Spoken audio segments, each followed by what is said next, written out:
Zadig, Chapter 16. The Hermit. While he was thus sauntering, he met a hermit, whose white and venerable beard hung down to his girdle. He held a book in his hand, which he read with great attention. Zadig stopped, and made him a profound obeisance. The hermit returned the compliment with such a noble and engaging air, that Zadig had the curiosity to enter into conversation with him. He asked him what book it was that he had been reading. "It is the Book of Destinies," said the hermit. "Wouldst thou choose to look into it?" He put the book into the hands of Zadig, who, thoroughly versed as he was in several languages, could not decipher a single character of it. This only redoubled his curiosity. "Thou seemest," said this good father, "to be in great distress." "Alas," replied Zadig, "I have but too much reason." "If thou wilt permit me to accompany thee," resumed the old man, "perhaps I may be of some service to thee. I have often poured the balm of consolation into the bleeding heart of the unhappy." Zadig felt himself inspired with respect for the air, the beard, and the book of the hermit. He found, in the course of the conversation, that he was possessed of superior degrees of knowledge.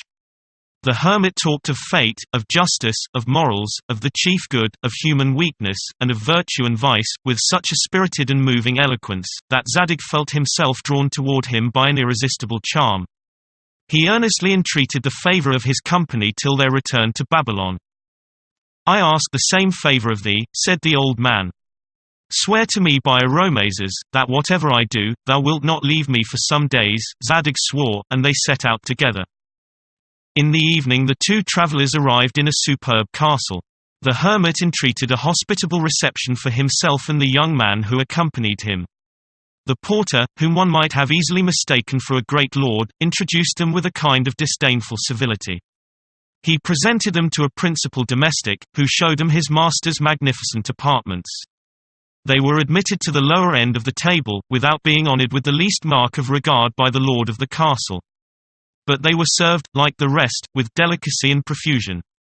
They were then presented with water to wash their hands, in a golden basin adorned with emeralds and rubies. At last they were conducted to bed in a beautiful apartment. And in the morning a domestic brought each of them a piece of gold, after which they took their leave and departed.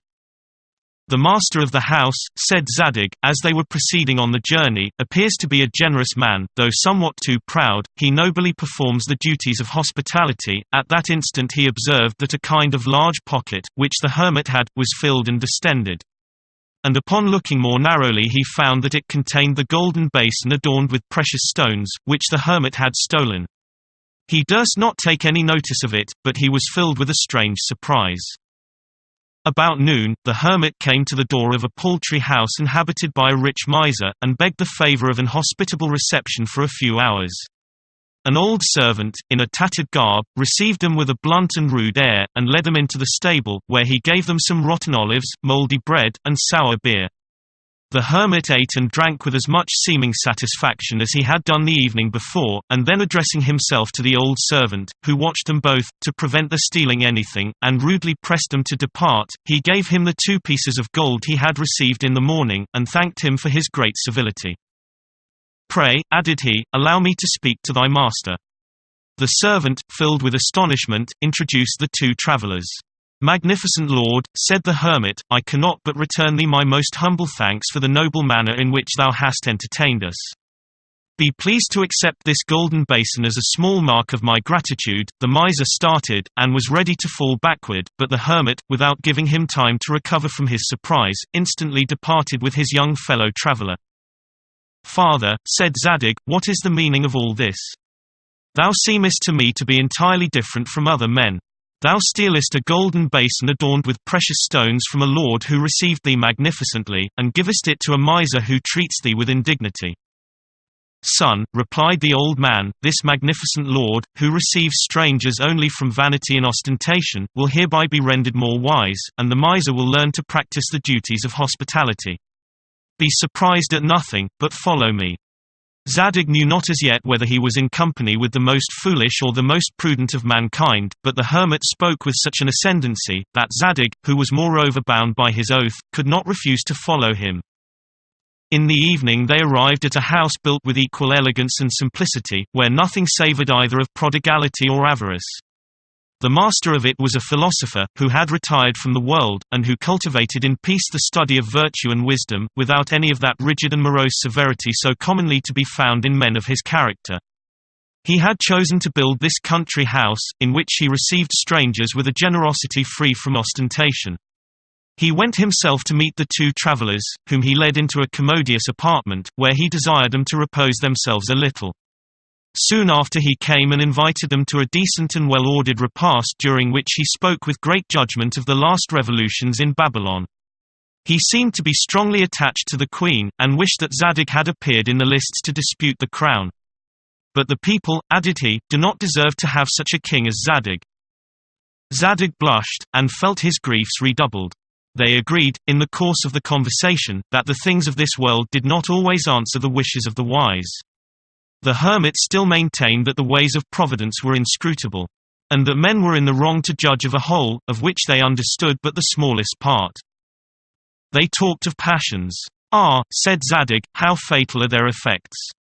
"They are in the winds," replied the hermit, "that swell the sails of the ship. It is true, they sometimes sink her, but without them she could not sail at all. The bile makes us sick and choleric, but without bile we could not live. Everything in this world is dangerous, and yet everything is necessary." The conversation turned on pleasure, and the hermit proved that it was a present bestowed by the deity. "For," said he, "man cannot give himself either sensations or ideas. He receives all, and pain and pleasure proceed from a foreign cause as well as his being." Zadig was surprised to see a man, who had been guilty of such extravagant actions, capable of reasoning with so much judgment and propriety. At last, after a conversation equally entertaining and instructive, the host led back his two guests to their apartment, blessing heaven for having sent him two men possessed of so much wisdom and virtue. He offered them money with such an easy and noble air as could not possibly give any offense. The hermit refused it, and said that he must now take his leave of him, as he set out for Babylon before it was light. Their parting was tender. Zadig especially felt himself filled with esteem and affection for a man of such an amiable character. When he and the hermit were alone in their apartment, they spent a long time praising their host. At break of day the old man awakened his companion. "We must now depart," said he, "but while all the family are still asleep, I will leave this man a mark of my esteem and affection." So saying, he took a candle and set fire to the house. Zadig, struck with horror, cried aloud, and endeavored to hinder him from committing such a barbarous action, but the hermit drew him away by a superior force, and the house was soon in flames. The hermit, who, with his companion, was already at a considerable distance, looked back to the conflagration with great tranquillity. "Thanks be to God," said he, "the house of my dear host is entirely destroyed. Happy man!" At these words Zadig was at once tempted to burst out a-laughing, to reproach the reverend father, to beat him, and to run away. But he did none of all of these, for still subdued by the powerful ascendancy of the hermit, he followed him, in spite of himself, to the next stage. This was at the house of a charitable and virtuous widow, who had a nephew 14 years of age, a handsome and promising youth, and her only hope. She performed the honors of her house as well as she could. Next day, she ordered her nephew to accompany the strangers to a bridge, which being lately broken down, was become extremely dangerous in passing. The young man walked before them with great alacrity. As they were crossing the bridge, "Come," said the hermit to the youth, "I must show my gratitude to thy aunt." He then took him by the hair and plunged him into the river. The boy sunk, appeared again on the surface of the water, and was swallowed up by the current. "O monster! O thou most wicked of mankind!" cried Zadig. "Thou promised to behave with greater patience," said the hermit, interrupting him. "Know that under the ruins of that house which Providence hath set on fire the master hath found an immense treasure. Know that this young man, whose life Providence hath shortened, would have assassinated his aunt in the space of a year, and thee in that of 2. "Who told thee so, barbarian?" cried Zadig. "And though thou hadst read this event in thy book of destinies, art thou permitted to drown a youth who never did thee any harm?" While the Babylonian was thus exclaiming, he observed that the old man had no longer a beard, and that his countenance assumed the features and complexion of youth. The hermit's habit disappeared, and 4 beautiful wings covered a majestic body resplendent with light. "O scent of heaven! "O divine angel," cried Zadig, humbly prostrating himself on the ground, "hast thou then descended from the Empyrean to teach a weak mortal to submit to the eternal decrees of Providence?" "Men," said the angel Jezraid, "judge of all without knowing anything.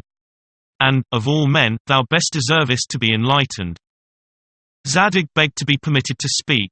"I distrust myself," said he, "but may I presume to ask the favor of thee to clear up one doubt that still remains in my mind? Would it not have been better to have corrected this youth, and made him virtuous, than to have drowned him?" "Had he been virtuous," replied Jezraid, "and enjoyed a longer life, it would have been his fate to be assassinated himself, together with the wife he would have married, and the child he would have had by her." "But why," said Zadig, "is it necessary that there should be crimes and misfortunes, and that these misfortunes should fall on the good?" "The wicked," replied Jezraid, "are always unhappy. They serve to prove and try the small number of the just that are scattered through the earth, and there is no evil that is not productive of some good." "But," said Zadig, "suppose there were nothing but good and no evil at all?" "Then," replied Jezraid, "this earth would be another earth.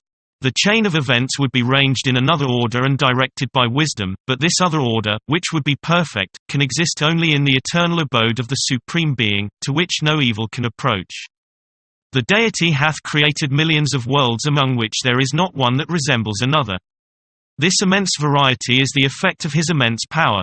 There are not two leaves among the trees of the earth, nor two globes in the unlimited expanse of heaven that are exactly similar.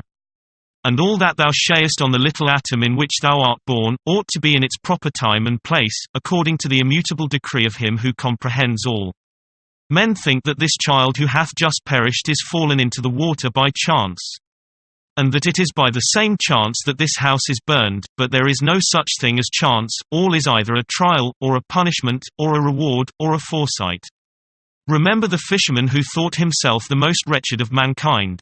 Aromes has sent thee to change his fate.